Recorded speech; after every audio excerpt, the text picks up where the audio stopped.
Einsiedler, we start right now. The stage is yours. Thank you. So I'll just recall here what we are trying to do in the second half of my first talk.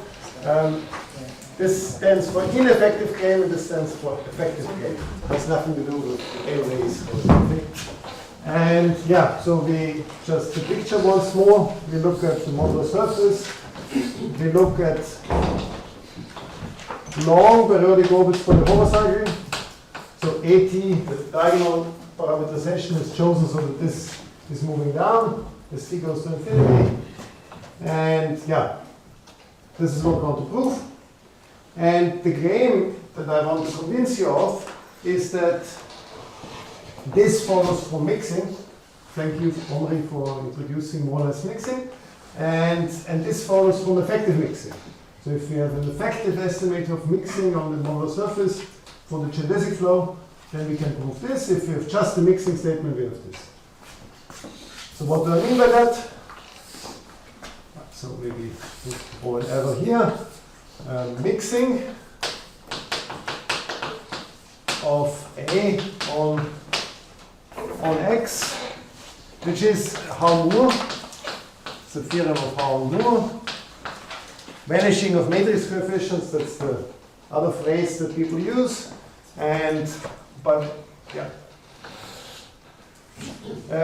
Here again, ineffective statement. I'll just look at two functions, f1, f2. I look at the unitary representation associated to the Koopman representation.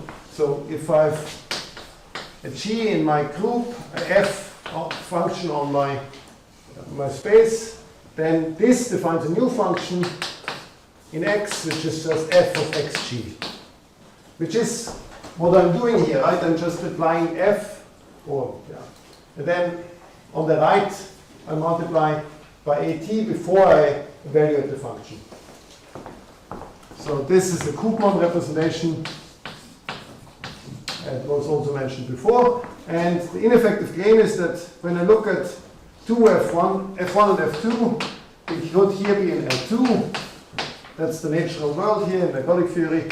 This converges to the integral of F1, integral of F2, conjugated because I'm allowing complex valued L2 functions and look at the inner product in the standard context. Okay, so I want to convince you afterwards that this here implies the ineffective game, and it's actually a very easy argument. And then if you, and this is, it will take us, the way I'm slow all the time, maybe an hour or half an hour or something to prove this. This is not difficult. The deepest fact that you need for this is, okay, not matrix multiplication. The deepest fact is, I'd say that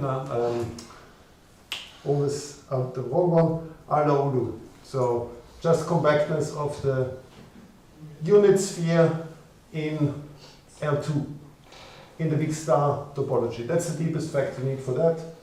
And then you can prove mixing if you multiply enough matrices.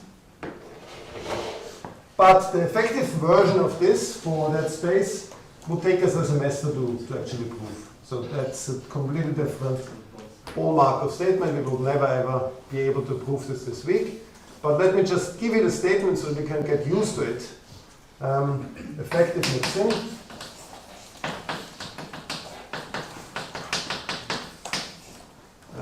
It's also called spectral gap.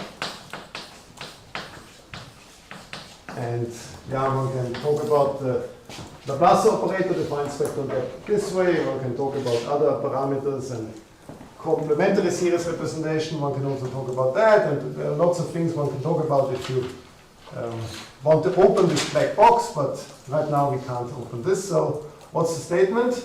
I'm looking at, I can even do more general. Doesn't have to be AT. Can be some group element. I'm looking at two functions. And then again, I'm instead of saying limit, I'm comparing to the integral.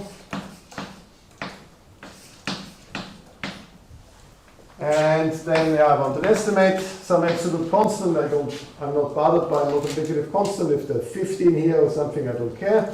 The norm of G to the minus kappa. Somehow if you use big elements, you should be closer already to your limit. And then there's some Sobolev norm of the first function, some Sobolev norm of the second function, which just measures the amount of non-smoothness the two functions have. And this should be true for all f1, f2, smooth, compact support on X. And then, if we understand this argument sufficiently well, this argument will be more or less the same. The input is a big hammer for the effective argument, but the translation of the statement is similar, it's a little bit different, but very similar and not at all more difficult than the one up there. Yes? Can you tell us why this called spectral gap? Yes, so one way to say is you can look at the hyperbolic Laplace operator and its spectrum, and if you know a spectral gap for the hyperbolic Laplace operator, then this is equivalent to having an exponent like this. And the quantity of gap translates to the quantity of the exponent. But you can also look at convolution operators and ask their gap to their spectrum to be separated from on the complement of their zero functions, whatever. Yeah. So there's the constant function is always the trivial component of the spectrum, and you want to control what's going on the complement. So frequently we'll do the calculation that Omri did in his first hour, that we subtract from the function the integral and just look at functions of integral 0, and these things would be equivalent if we write it this way or write it with the assumption that the expectation is 0. The slight nuisance is that, yeah, of course, if you subtract the constant, you're not completely supported any longer, but yeah, whatever. I would have liked to prove the Harmonic, but I'm already behind, and I can recommend good books that contain that. So let me try to give you an outline, a proof of why the mixing or the effective mixing implies Sarmak's theorem. Okay, so sketch of proof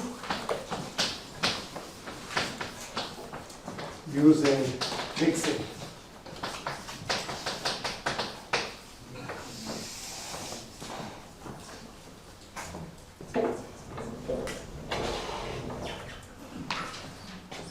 So again, I'm drawing my fundamental domain, and let's give some label to this, to the standard periodic orbit that we started with, that we understood best. Somehow the one that goes through I, that periodic orbit is sort of, okay, it's not equidistant, it's one periodic orbit, but it's sort of a sample that I want to fix. So let's call this P1 for P for periodic orbit and 1 because it's a type 1.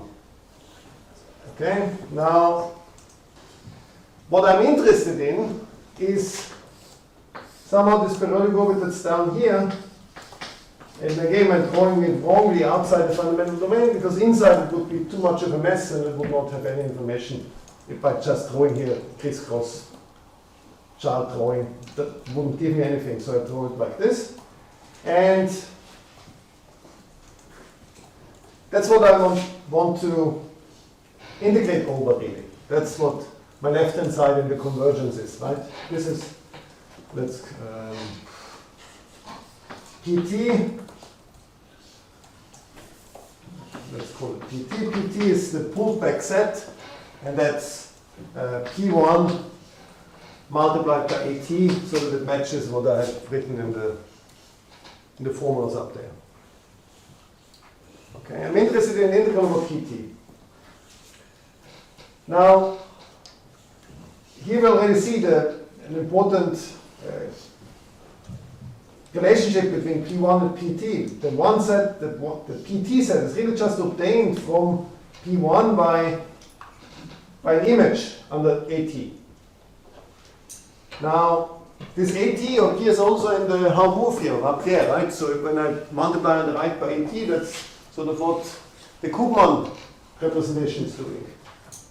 But of course I can't, this saying it like this, I can just apply mixing and I'm done.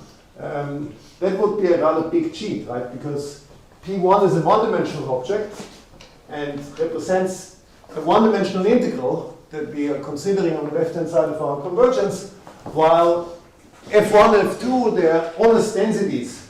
They need to be three-dimensional integrals. They need to represent three-dimensional integrals somehow. So the dimensions don't match. I can't just say I apply mixing and I'm done. However, it's still like that. I apply mixing and I'm done. But I need to argue why I can do that. And the thing is, I can thicken the set a bit. So let's first do the ineffective version. So F is CC, X, which means continuous and compact support, which obviously means that it's uniformly continuous. Because with compact support and continuous, I get uniform continuity. So this is uniformly continuous. Which in my space that is sort of coming from my metric on X is coming from a left invariant metric on the group. In this setting, I can phrase this in the following way. For every epsilon greater than 0, there exists a delta greater than 0, such that for every G in my group, in my delta ball around the identity in my group,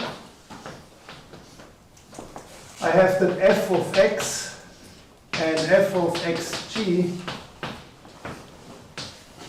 has distance less than epsilon for every x in the space.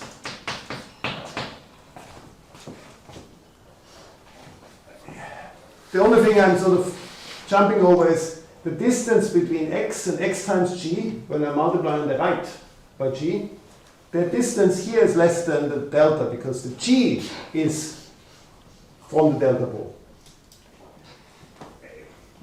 It's said a bit incorrectly, but somehow I'm multiplying on the left by x.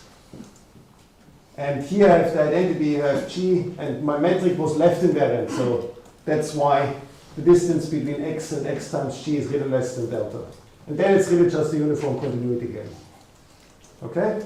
So what I'm doing, I'm taking my P1 and amplifying, sort of thickening it in the other two directions by a delta at most. So let's do a three-dimensional thing.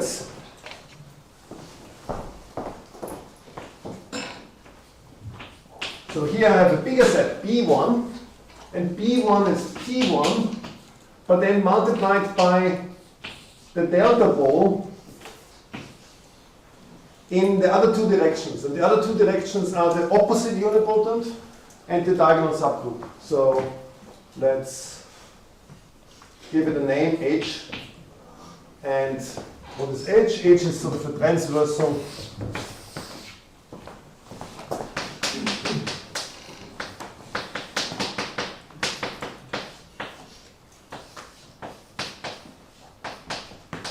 this is H, and I'm just using the delta ball around the identity in the group H to take this one-dimensional thing and sort of thicken it in the other two directions by at most delta. So then I get here somehow, I go a bit up, I go a bit down, that's what the diagonal group is doing, and the directions would be a bit wiggled, which is what the opposite unipotent thing would do. So I would have some arrows that go a little bit in a particular way. I can't really draw it, but you sort of do it algebraically instead of really drawing it, because I can't really draw three-dimensional manifolds. Same issue again. But you should think of that this three-dimensional box consists of arrows pointing almost north, and the base point is maybe a little bit higher up or a little bit lower down. What do you mean by almost north? Strictly speaking, what I mean is that the vectors should really belong to that set. That's my formal definition. Informally, I think of it as this way. Sort of a guard of things. I think it looks like a banana. Yes, it's also called banana argument.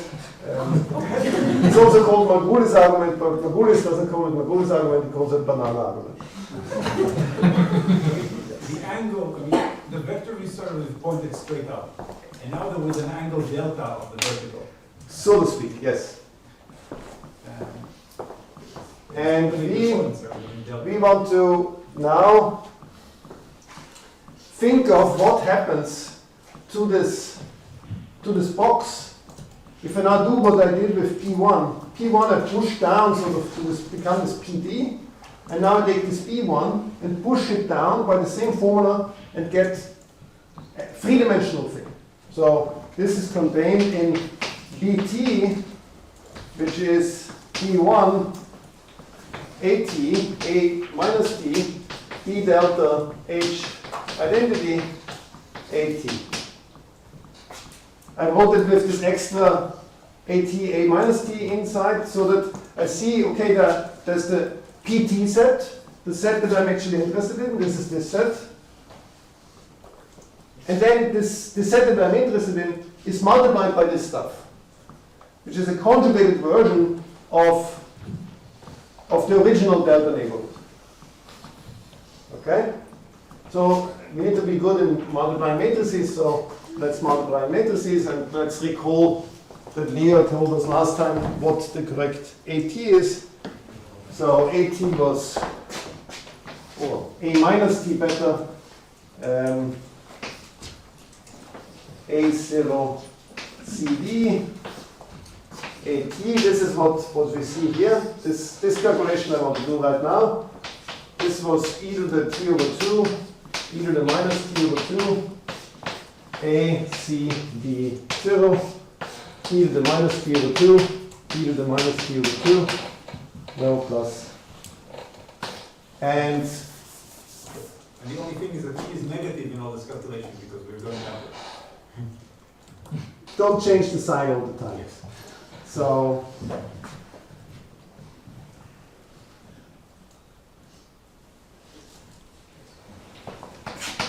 if you do it correctly, which I think I did, you get e to the minus t, c, d, 0. So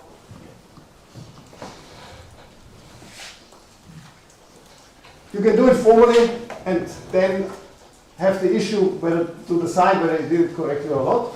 Or you can do the following. You can say, okay, here I had an orbit of length 1, and my AT was chosen in such a way that this orbit of length 1 becomes a long orbit, because I want to talk about long orbits. Which means that the diagonal subgroup was chosen in such a way that the upper unipotent is being expanded. If the upper unipotent is being expanded, the lower unipotent is being squashed. Which is what our calculation also says. So the C that used to be delta small is now even smaller. And the A that used to be close to 1 is still close to 1 because it didn't change. And the D is still close to 1 because it didn't change. So what I'm trying to say is that this thing is now a complicated set, but this thing, if you, it's just being squashed. It's smaller than it used to be. So in particular, all this displacement here is in the delta ball. So what do I get? I get another box that again looks a bit like, so it's a box of points around this BT of vectors BT, where the angles change a little bit, but actually they change a little bit less than up here because of this e to the minus t factors. But the point being, I can do this in such a way that this set is really the image of P1, of a fixed set, and it's really a very, very small neighborhood of this set, PT. Okay? So we want to use this together with mixing to conclude the convergence. And now the idea is there, we just write it down so that we are sure that it makes sense. Yes? Just to be clear, the conjugation that you're doing to the delta ball, that's the unstable type of conjugation? Don't ask me about signs. Right. In the very beginning, I should have defined the natural action on the right is by the inverse. Yeah. Okay.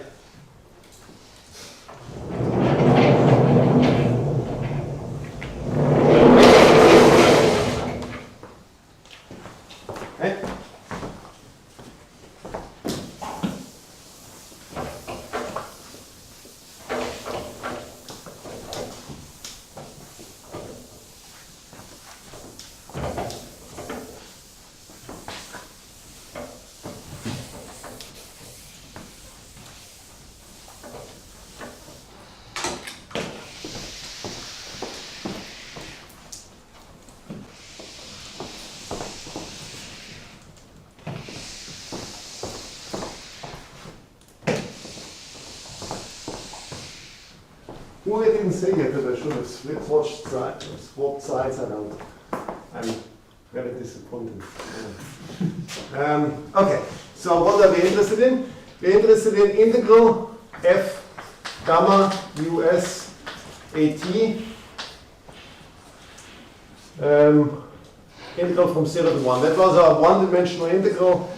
That's the integral over pt. Integral over ptf is equal to that. That's our normalized, the back measure on the periodic orbit of that goes with parameter t in our definition. Now, the box up there defines for our epsilon the delta. So the uniform continuity defines this delta. The delta defines this delta ball.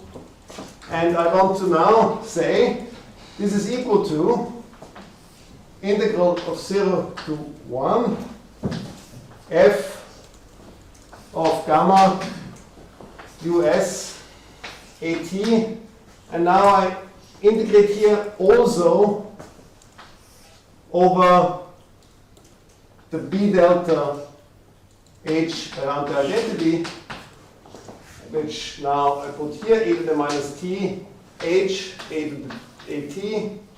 So this, remember, is less than delta from the identity way. The S, D, M, H. I can sort of integrate over any measure in the H direction, plus minus the epsilon, where I'm assuming that, okay, I should not, I need to normalize by the measure of this delta ball. So that this integral is normalized is about the probability. Right, so I'm just saying this thing here and this thing here, because of this less than delta from the identity, those two things are at most, I think the standard notation would be this, but the implicit constant is 1. So it looks a bit stupid to say that, but let's say that. These two things are at most epsilon far apart because of the uniform continuity. And then I integrate over a probability measure things that are epsilon far apart. And I use Fubini, so yeah. Okay? And what's the measure that I use here? I just use the correct H measure on B.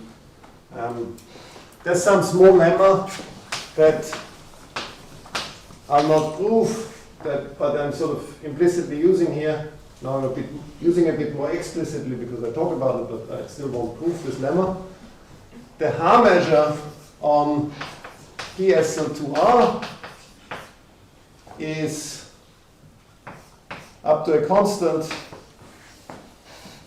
The product, let's just see in which order I'm using things. So I have U, and then I have this group H, and this is almost correct, right? This is correct in the sense that every matrix has an LR decomposition.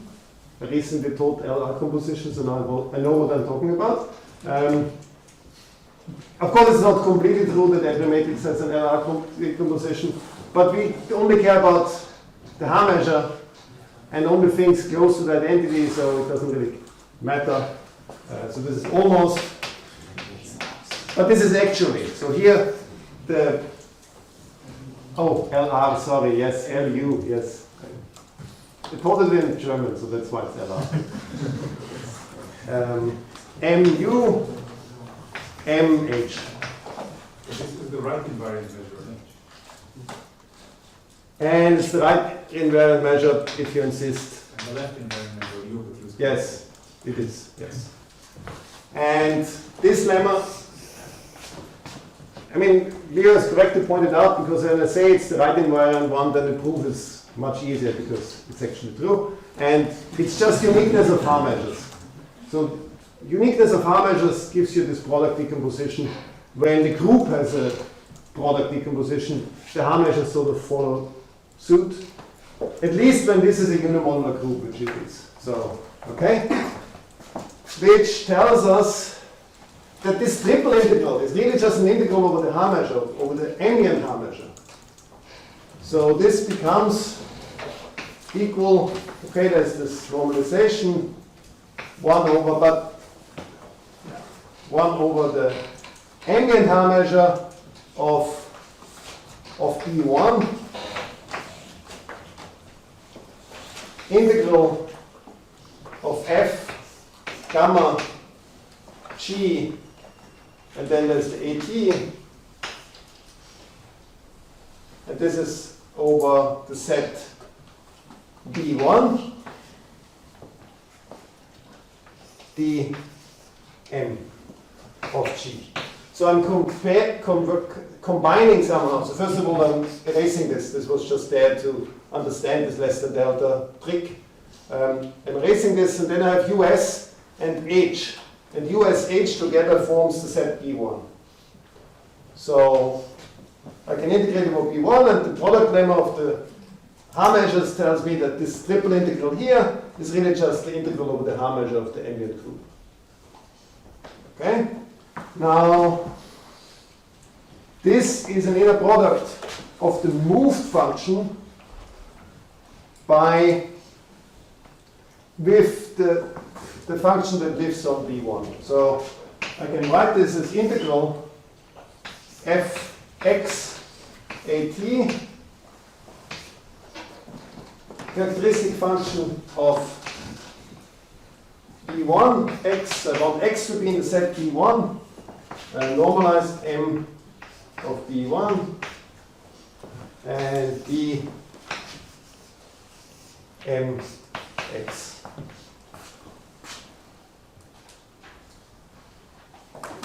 Right, the g times gamma, those are precisely points in my space. So I can replace g gamma, I can call g gamma simply x, and B1 is sort of, the delta is small enough so that B1 is kind of an injective box. Right? There's no multiplicity happening when I go from the group level to the space level. It's really a one-to-one map. That's somehow also what's happening implicitly in this argument. And this is now this is now our correlation, no, covariance. So this is the expression that we had something talked about before, that mixingness comes in. So this is an inner product of pi at f with the normalized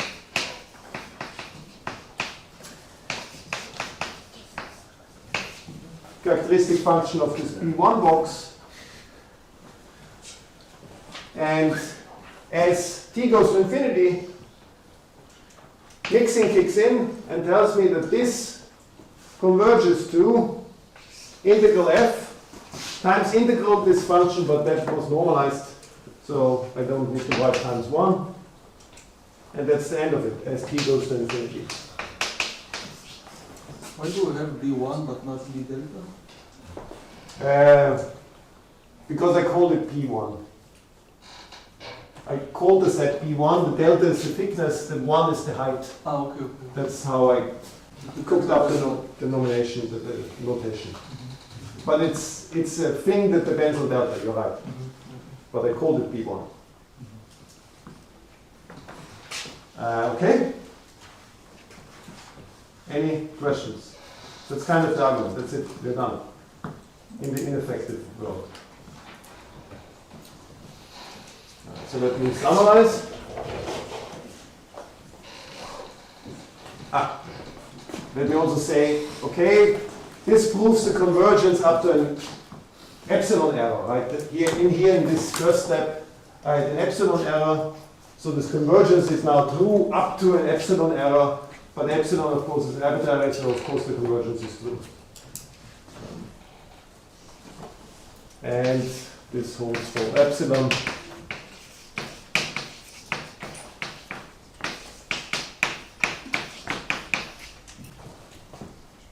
Okay, now let's summarize. I have to set P1. P1 is sort of the standard periodic orbit of length 1. And the set PT, the long periodic orbit, is precisely the pushed orbit of P1 by a certain diagonal element. That's sort of an important thing. And the other important thing that happens in this setting is that P1 gets expanded a lot to PT. And PT is a very long orbit now. But all other directions, the other two directions that I have, they're not being expanded. So the diagonal group just commutes with the diagonal group, is not expanded, not contracted, nothing. And the opposite unibody is being squashed. That thing is kind of crucial for this argument because I'm conjugating the delta ball in the transverse directions. I'm conjugating this delta ball, and I'm saying this conjugated delta ball is still in the delta ball. It's still very small. And that's important so that I can go from this line to that line and say, okay, what I wrote here is at most delta, so the function changes at most by an epsilon. That's really crucially used in this argument. And then I can erase this, can say this H belongs to the US, I get a G. G is now a three-dimensional thing. And now it looks like a matrix with an inner product of a function moved by the Koopman representation and another three-dimensional normalized characteristic function in the space. And Harmonic kicks in and tells me I'm done. Okay? Okay, so how would I make this effective? The argument, the idea stays the same. What you need to do is you need to not work with a characteristic function. I mean, characteristic function is not particularly smooth, and the effective matrix coefficient game has the assumption that you work with smooth functions. So you should not work with characteristic functions in the direction of H. That would not be good. Okay, so let's use some bump function, right, instead of a characteristic function. Not a problem. And that's about the only change. Then you need to worry about how steep the bump function is in comparison to the epsilon, and it will work out nicely. So what do we do? Maybe yeah. Let's think more about this. Then have another half an hour, right?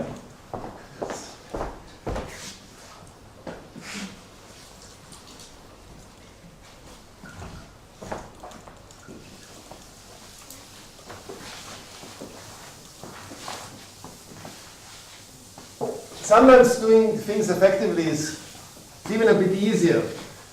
You have to start with stronger input, right? This matrix coefficient game, or this effective mixing statement starts with a strong input, but in some sense,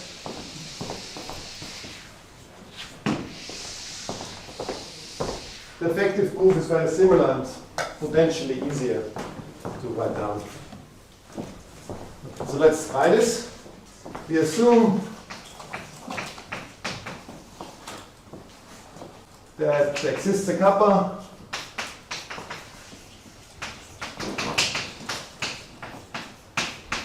so that we look at the matrix coefficient pi at f1, f2.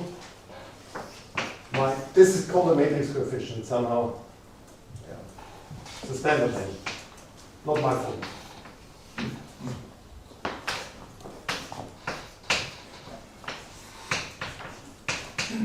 So the kappa is the exponent, that's sort of the important part. There's also an implicit constant.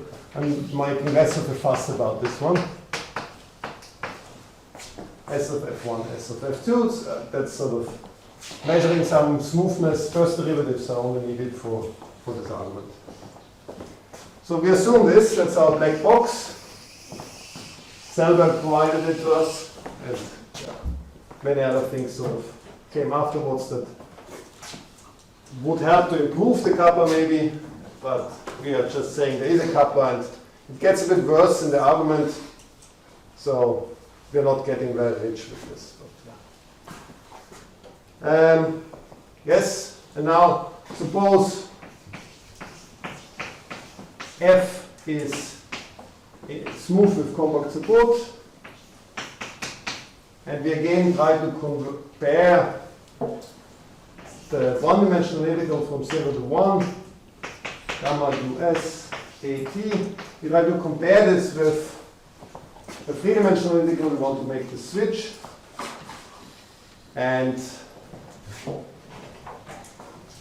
we do the same thing as before. We say this is equal to integral.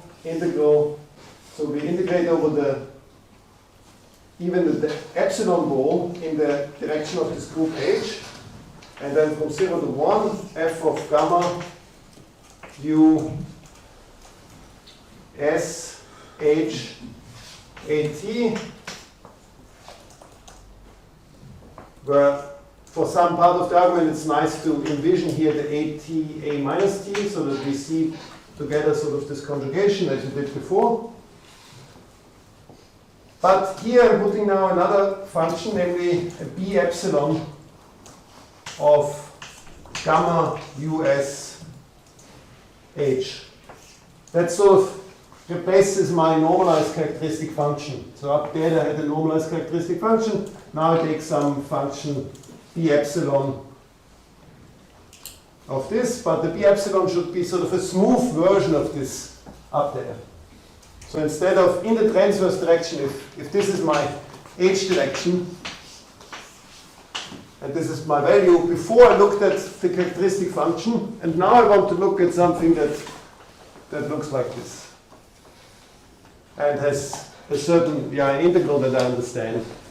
I need to construct this sort of with analysis 1 methods, and worry about how steep it is in comparison to how much integral I have, things like that. But let's worry about that a bit later. Okay, now I integrate still with respect to S, I integrate still with respect to the Haar measure, and someone here pointed out we want the right Haar measure on H. S. Okay? But those two things together, again, just the Haar measure of the big group G, because they are transversal and this lemma kicks in. That lemma is effective, it's an equation, right? Equations are very effective. Okay? Plus an error term. What am I using? Well, I'm using a mean value theorem, right? I'm changing the input of the function at worst by epsilon. This here is less than epsilon, the distance from the identity. So I can apply the mean value theorem from analysis 2, because we're using a high dimensional version. So epsilon times the sup norm of the derivative in the direction that we are using. The direction is one of the directions inside H, I don't care. So I just write S of f. That's supposed to bound the derivative in the direction that I am using. Yes. And I can choose epsilon however I want. There's no restriction on the epsilon in this argument so far. Okay? Then I say this here, this long integral, because of this observation that we can choose the measure on H correctly so that we get here the H measure on G. This really is a matrix coefficient, is really this inner product that we have seen before.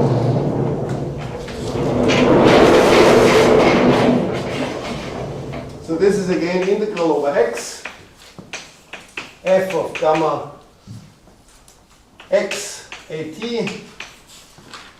e epsilon x dm x of x plus big O of epsilon s of f. Right?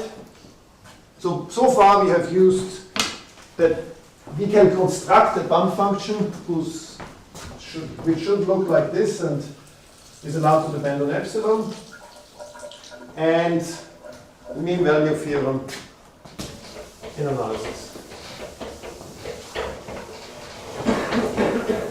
Up here, we're still integrating over BH delta, right? Now delta is equal to epsilon. The difference between delta and epsilon sort of goes into the Lipschitz constant here. Okay. Yeah, the smooth function is not just uniformly continuous, it's Lipschitz constant. So Yeah. Lipschitz continuous. So that's why I need one variable less, I don't need the delta any longer.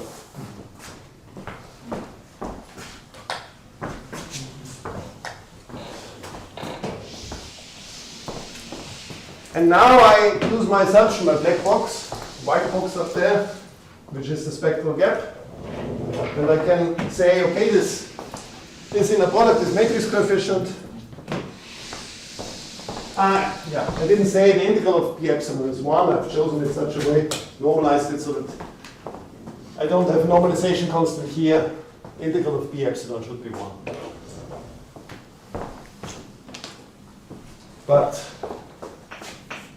now I can use the estimate from the box and say this is a smooth function, this is a smooth function, and I get integral of f over the whole measure, over the whole space, times integral of the epsilon, but it's 1, that's how I chose it.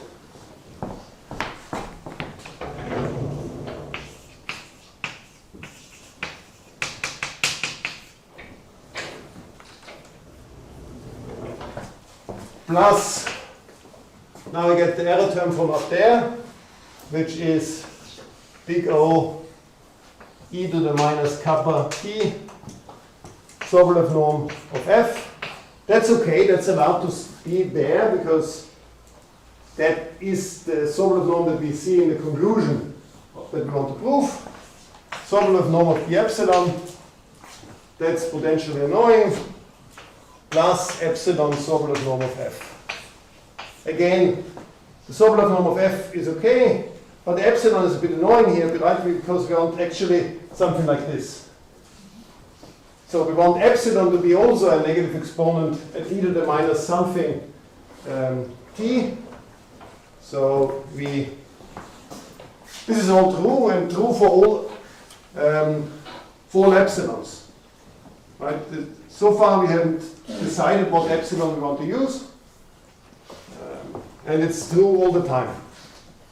True for all epsilon greater than 0. And when I say all epsilon greater than 0, I don't think of 100, I think of up to 1 or something. Yeah. And now we set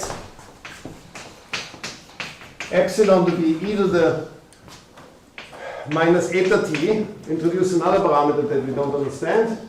Just put it in here, then this looks correct, right?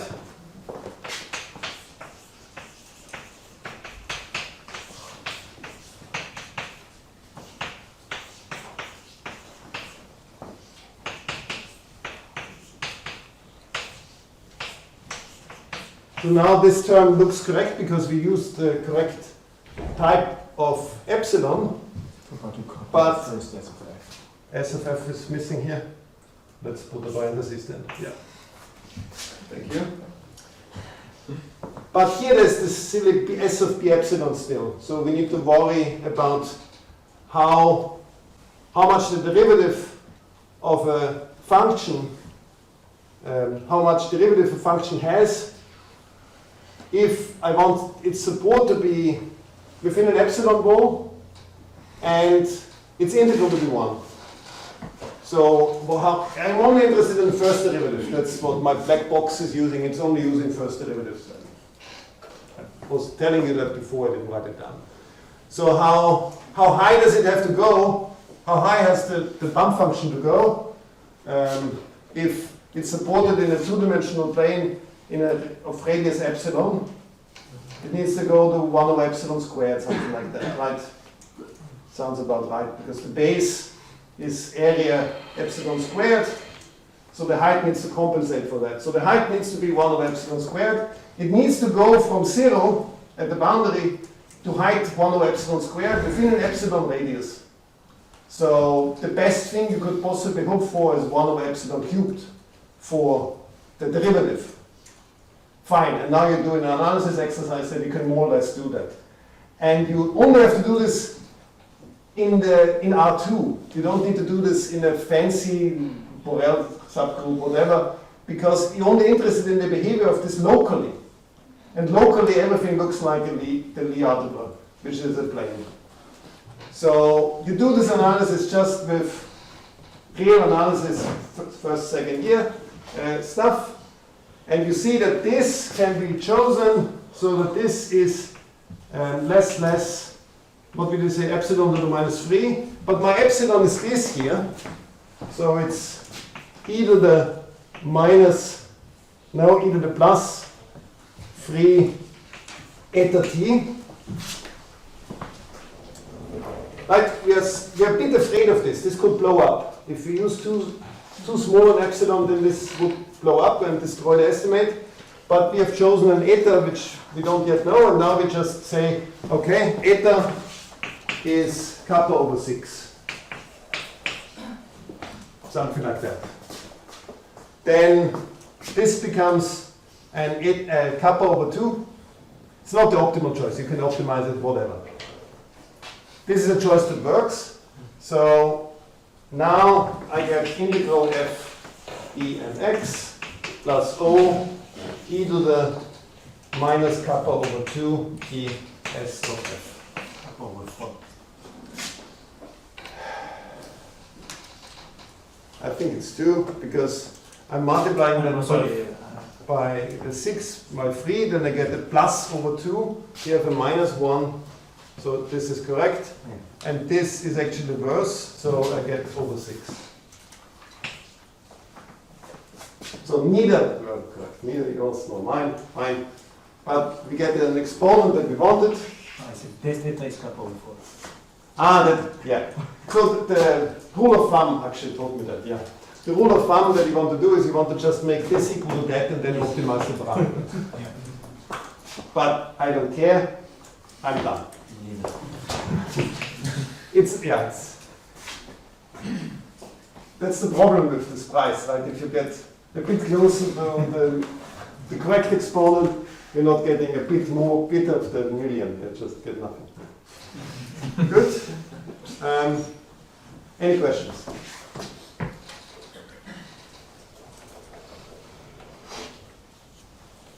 So now we're done more or less with the first lecture, good? So what I wanted to say also, are there no questions about this? That's great. Then I can erase it. This box, this black box, as I said, this will take a semester to fully understand sort of down basic principles and everything. It takes a while to get there. But yeah, it's called spectral gap. It's a standard result. I just wanted to ask where the F2 bar is coming from, like in this plane, so why? When I do statements like this, I'm sort of very close to harmonic analysis. Okay, so you just. which means that I'm allowing my functions to be complex values, so the inner product, of course, has the Yeah, okay. conjugation built in. Yeah. Yeah, I'm very close to harmonic analysis because this is sort of the harmonic analysis on the modular surface. And the Laplace eigenvalues that I sort of mentioned occasionally, that's sort of the correct basis that replaces Fourier series from the torus. And then there's some other complications, discrete continuous part of the spectrum, but that has spectral gap, so that's not bothering you. And yeah, there's lots of beautiful mathematics going into this black box, but lots, that's the problem. The beautiful is not the problem, the lots is.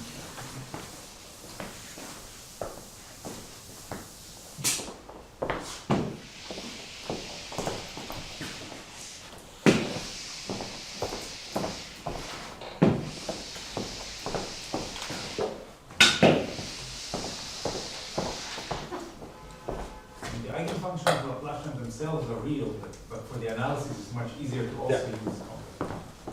It's like the complex exponential is much simpler than cosines and sines. Yeah. Indeed.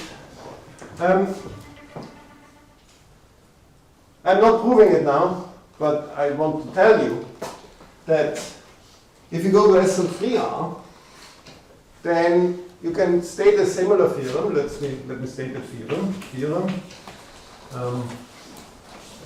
Effective Harmonic for SL3R,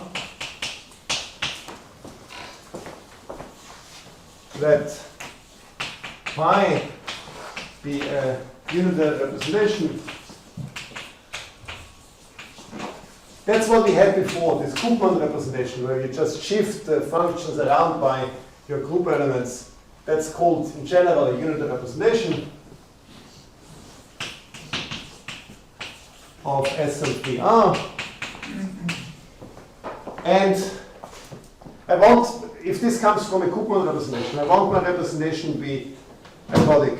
My action, my measurable having action to be ergodic.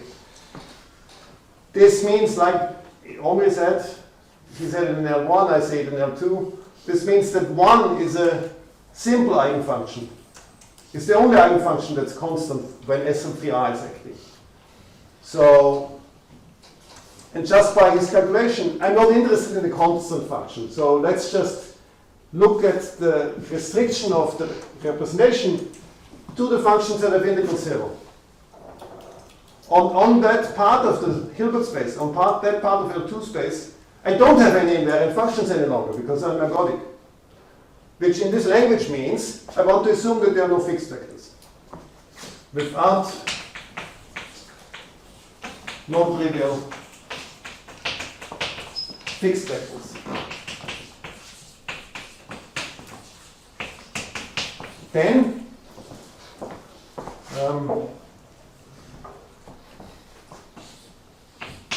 I look at Meglis coefficient at this inner product of some vector and another vector from this Hilbert space that I don't know. And I compare it to the expectation, but I just said everything is normalized to an integral 0, so there's nothing here, just leave the absolute value. Constant norm of G to the minus eta, sovereign norm of V, sovereign norm of V, of W. Where the implicit constant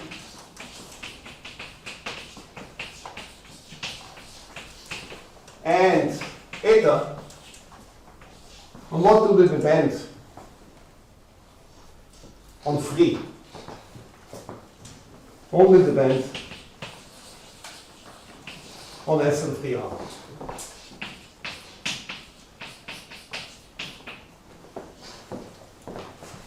So this is a much stronger statement than what we had before. Before we had this black box and said, for this particular concrete Koopman representation, there is this decay of matrix coefficient statement. Here I'm saying every representation has this decay of matrix coefficients effectively. And yeah, S of V, S of W are again Sobolev norms with only one derivative is needed. So, and this holds for all smooth vectors, which are, just think of smooth functions. And the main difference to this is that it's a much stronger statement than we could hope for SL2. A statement like this is just completely wrong for SL2. And the proof of that would take us 2 hours or something. So not a semester, 2 hours. If we do 2 hours focus on that, in that direction, we can prove this theorem.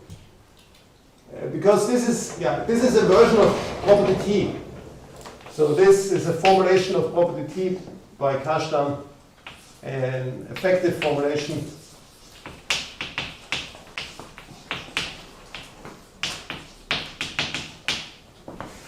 of property T, of Kashtan's property T, and then the question is how many H's I should put. Just one. Where? No. Not the A second. Thanks.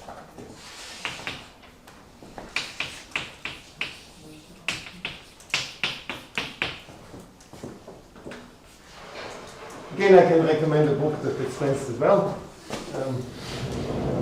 Book and project. And if you know this, you can, for instance, go through this argument and prove a similar statement for a quotient of SL3R, except now that you don't have a black box. You just need to invest 2 hours in this direction to prove this, which is now much easier than the SL3 case. So let me just give you the statement that would come out of this by the same argument.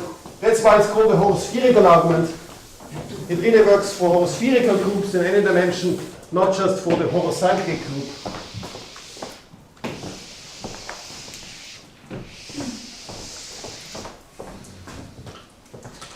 This would prove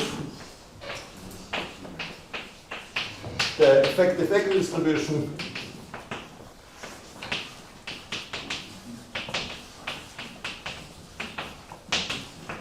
of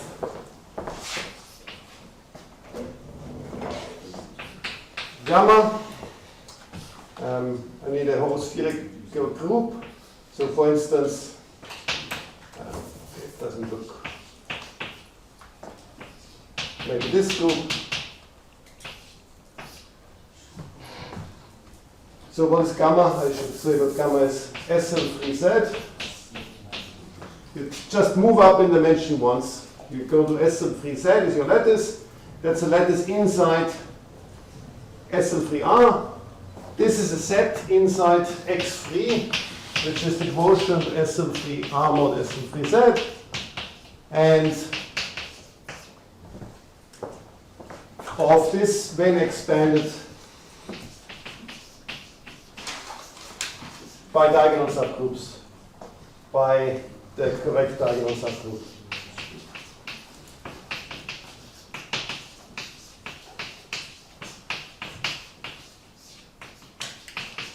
And you can do it effectively because that thing up there is really this effective black box input that you need.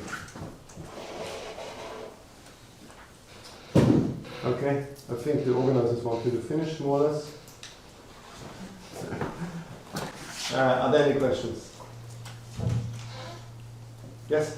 You said in the case of this SO2Z black box, or dimension 2 black box, that the optimal constant had something to do with the Riemannian hypothesis. Yeah. So first of all, I wanted to ask, so it seems, I don't know, to me it seems very surprising that this should have something to do with the Riemannian hypothesis. Yeah. So that's like my first question. And the second question is if there's a similar correspondence in higher dimensions.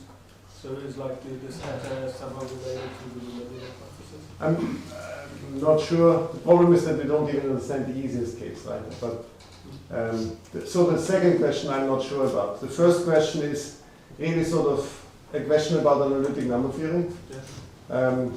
You can try to understand, you should try to understand the spectrum of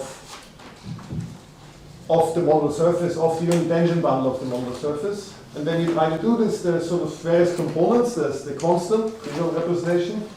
Then there are cusp forms, which are in some sense the most complicated thing, but in our problem they just completely disappear. The definition of cusp form is it's a function that's an eigenfunction and whose integral along full periodic Hall cycle is always 0.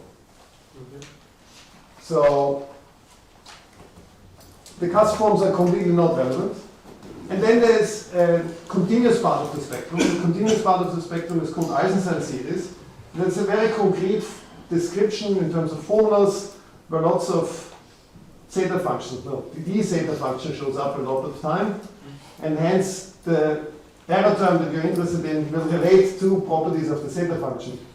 And yeah, so that's why you're The Eisenstein series over the periodic Hall cycle is a formula in terms of the Riemann zeta function. Yeah. Yes. Yeah, I just wanted to make just a small comment that if you're looking at the Eisenstein series, so the Fourier decomposition of the Eisenstein series, then there is going to be in the first term when you're looking at the Fourier decomposition with respect to the x component, you're going to be having a certain Fourier series course. Of course, your function, your Eisenstein series, is going to be periodic in this x component. And there's the first term, which is a term in terms of y of your Eisenstein series, which is going to be comprised of y to the power of s, where s is going to be a parameter of your Eisenstein series, plus y to the power of 1 minus s. And this y to the power of s, this is in a way a very bad growing function into infinity. And your scattering matrix, which basically controls growth of your Eisenstein series as you go into infinity, is composed in terms of the Riemann zeta function. And you see that basically the growth of your Eisenstein series when you go into infinity is controlled by the zeros of the Riemann zeta function. And this is something that you can see directly by something which is called a Zellberg ranking trick. And I mean, if you wanna see what it is, if you wanna look what it is, I mean, maybe maximum of week will suffice. Maximum. Sorry, yeah, that was just. Okay. Wait. Just a comment. You don't really need full periodic orbit. You can take a small piece of any. Right. Thank you. Thank you. So the argument that I gave, it's easiest explained in the full periodic case. But for instance, it would also give you an effective version of Fürstenberg's theorem. If you have a complex quotient of SO2R, and you know it has spectral gap, or even if you just know it's mixing, it would prove that all orbits equidistribute for the Homocycle flow. So the unique equidicity of the Homocycle flow on complex quotients follows by the same argument and is the theorem of Fürstenberg. And the theorem of Dani, that classifies precisely the invariant measures for the Homocycle flow on the modular surface, also follows by this method. Bea? It's a related question. Suppose I take just any set whatsoever. When I apply this, when I push it down, it will expand in the Yeah. in the direction. I think what it will contract in the other direction. Right. So does it really matter what set I take there? Can I take a piece of any curve and as long as it's not? If it's too low in high dimensions, if it's too low dimensional, then it doesn't work. So if you take here one parameter subgroup, then the argument doesn't work. In the modular surface, another instance where it works very well in the modular surface or quotients of SO2R is you can just take, so this is your fundamental domain or something, yeah, whatever. And then you take all the arrows pointing out from your point that's an SO2 orbit. SO2 is also transversal to the Borel. The argument works, and you get equidistribution of expanding spheres by the same argument. And effectively, if you have the effective mixing as an input. So in high rank, as long as we're transverse to the right thing. Yeah, in high rank you need to be sure that the dimension is sort of good enough that you cover Yeah, that you project onto the unstable. You need to project onto the unstable by the stable directions and the center directions. So in particular, does it work with the uniport with this particle direction, like 1, 0, star, star? The full uniport. No, not the full uniport, but make a 0 there and put a star there again. So this works, that's what I gained earlier. So if you take a The Heisenberg also works, that's bigger. like put a 0 at the 2, 1 point, sorry, 1, yeah, 1, 2, 1, 2. 1, 0 star is probably the question. The root 0 groups. and star at 2, That would 3. be, Yeah. Star. That's conjugated more or less to Yeah. the other one. Yeah. So So it's there are also not so possible. many different choices. Either it's one-dimensional, or it's two-dimensional, or it's the Heisenberg group. It works. This argument works for the two-dimensional one and for the Heisenberg group, not for the root groups. The root group is too small. It's not homospherical. I see, okay. Yes. Just to make sure, the superlap norm we use is only containing the first derivative, No, only the first. Yeah. So up there you only need the first in this field. and is that still true for the higher dimensions? So far, tomorrow I hope to explain why we sometimes need higher derivatives. But so far we only need what first derivatives. Okay. Thanks.